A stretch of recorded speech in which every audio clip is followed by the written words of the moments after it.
Whoa! Hey, oh, hey! Welcome back. This is back-to-back episodes once again. Even though I may not post them back-to-back, but here I am. It's Sunday Fun Day, and I made some salsa the other day for some people at work. I was just trying to tweak my recipe, and kind of like most beers, they had to tweak the recipe. Sometimes they try years before they actually get the right recipe, and that is what, I don't know. It draws my interest in that things are so more creative than I ever thought. Who would ever thought that someplace like McDonald's actually have chefs that formulate these recipes? I mean, you would never think that McNasties, as some people call them, would actually have chefs and stuff making the beef and everything and testing the stuff and making a final product to put on the menu.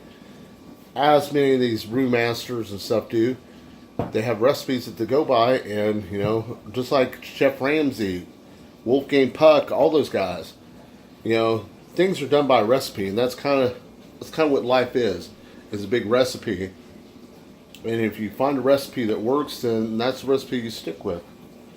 So I didn't learn that until later on in life. I didn't learn that until later in life. But thank you for very much. Let's get drunk with B-Rad. I just did a stout, so I felt it only appropriate to do another stout. And as you guys know, I'm not a fan of stouts. But we are going to do another one. And we got, oh crap. Big Bunny is everything. I was like, what kind of shit is this? It looks like the weirdest can I've ever seen. So, like I said, weird things catch my eye. And distilled by 12%, Brooklyn, New York. Brewed and canned by Stillwater, Stamford, Connecticut, I guess. Cask, Sweden, Parkinson flavored beer. Just has warning. 8% alcohol by volume, so that's kind of light for a stout, I think. I'm not for sure. AZ Wilderness approves this message. Stillwater is nothing, Big Bunny is everything. We always critique the can, and I'm like, this can to me says, what the fuck? I mean, a fucking digital looking bunny on a can. I think that's like a light red, maybe a pink. Fuck, I don't know. I'm colorblind. I'm sorry. I apologize for that. Apologize for dropping that bomb. No, I'm not. So, with that being said, let's get on with the beer. Let's give her a look. Let's see what she's got in the can. Got in the can. I've been watching a lot of Irish videos and stuff, so sorry. You're going to have to live with it. Either that or turn the channel. Either way, I don't care. God dang cameraman. You're drunk again. Alright. Let's give her a crack open. Oh man, it looks dark. I can, oh man, this is really thick stuff, man.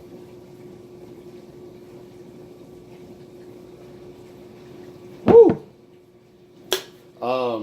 Hey, as you can see from that, I'm getting a really good head off this. Now, I didn't, the one we did earlier was on Diner S'mores, which was a great freaking stout, I found. But, the head didn't hold up kind of like I thought. And I know I tilt the glass. I probably shouldn't. We don't have the proper glassware really to be sniffing and all that other stuff. But I got to use what I got. And I apologize for that, but I am trying to get a little better with this beer review deal.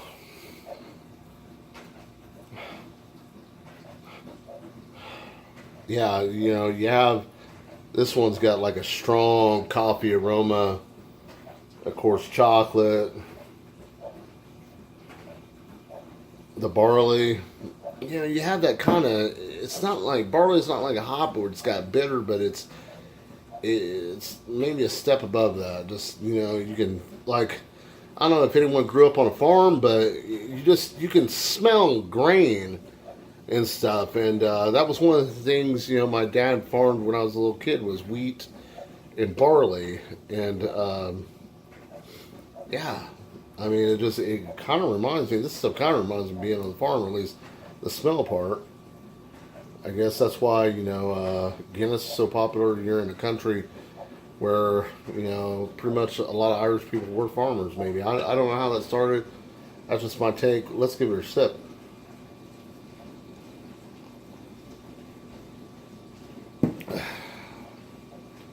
Woo! Now that just hits me with a lot of fucking flavor. I mean, the stout is, whoo. We've got a real sharp taste. It's not light at all. Just punches you right in the mouth. It's if you like stout, it's pretty flavorful.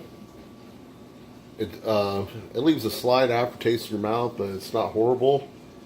My opinion is most freaking, yeah, you can see that Christmas tree in my background that I have not taken down yet. So I apologize for that. No, I don't. On you.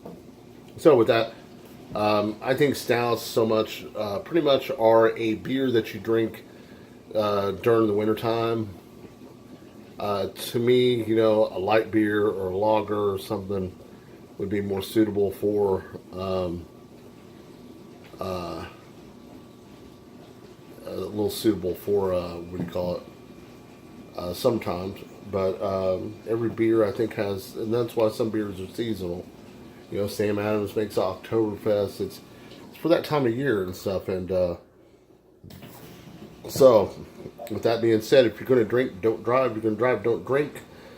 And please, since I am a Marine Corps veteran, I am passionate about 22 veterans lose their lives today to PTSD.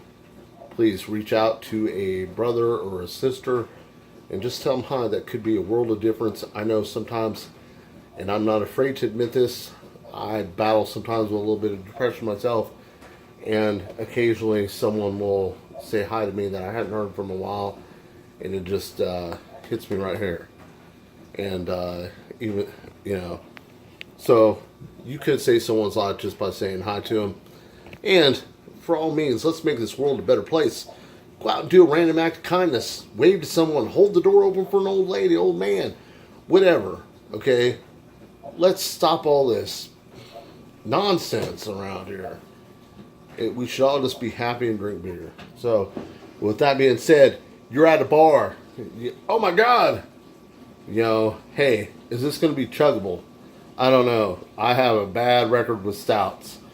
So with that being said, I will try to do the work for you. That way you don't lose your bet. And we will see if I can get this down. Urgh.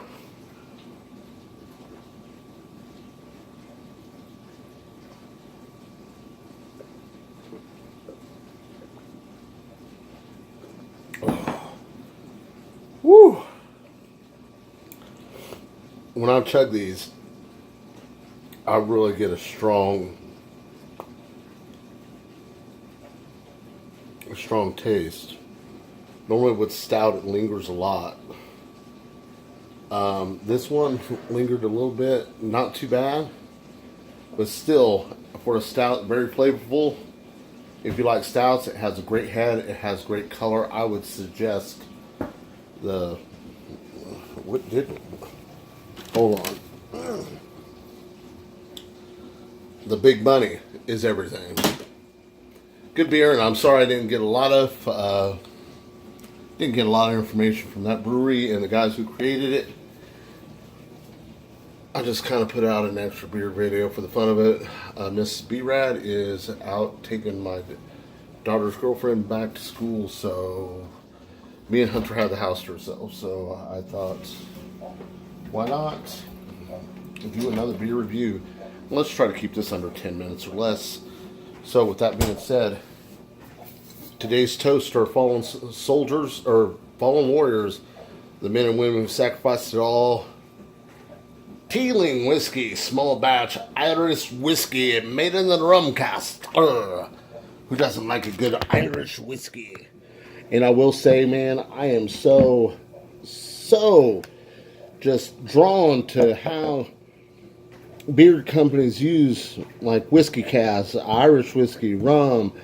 Irish whiskeys use rum casks. I mean, some beers make it wine casks. It's just freaking amazing that the creations people make. I'm only gonna have a little bit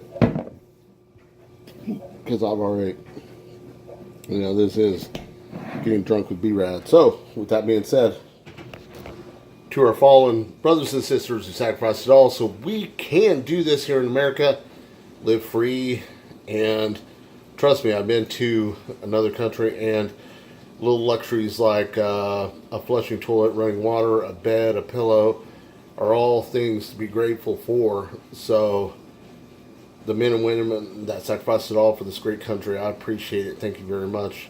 And of course, always to you, Chesty Puller, wherever you are, Mad Dog Manus 2020.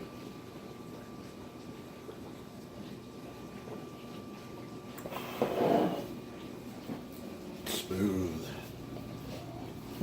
Of course, like always, I'm going to say thank you to my Marine Corps brothers. I miss you fuckers. Scott Losky, Brad Lance, Casey Patch, Chris Nicholson, Massimo Flavor, sorry. God damn, I don't know why I want to call you Flavor. Probably because you have such a flavorful personality.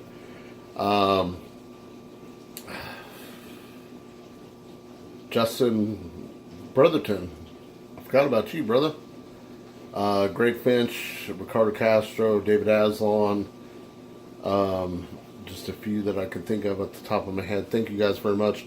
Some of the ones I mentioned don't watch this beer review, but it doesn't mean I'm not thinking of them, and do appreciate them being my brother during Desert Storm, Desert Shield, and Somalia when all that went on. So, with that being said, thank you guys very much.